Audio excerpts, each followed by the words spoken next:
What connection does the origin of Halloween have with Noah's flood? Who, in the world, celebrates a version of the holiday? Evidence suggests that Halloween and the flood are linked by a certain fixation on the dead, death itself, and the occult.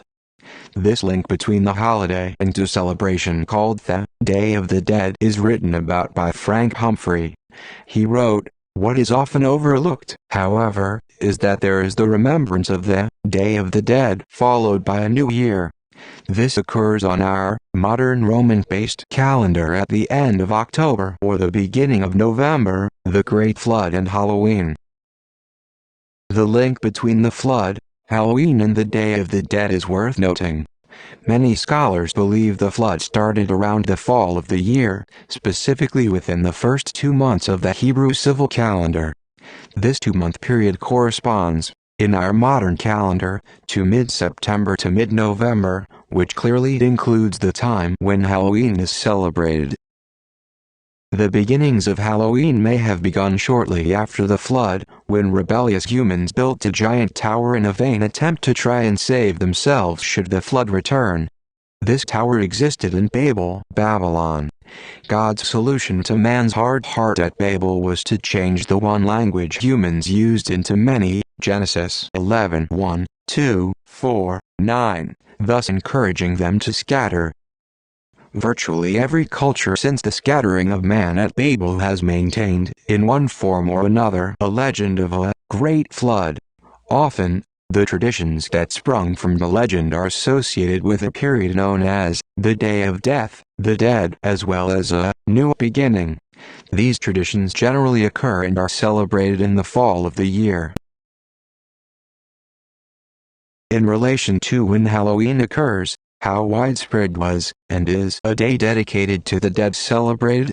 According to Humphrey's book, the ancient Assyrians had ceremonies for the souls of the dead during the mid-October through mid-November time frame.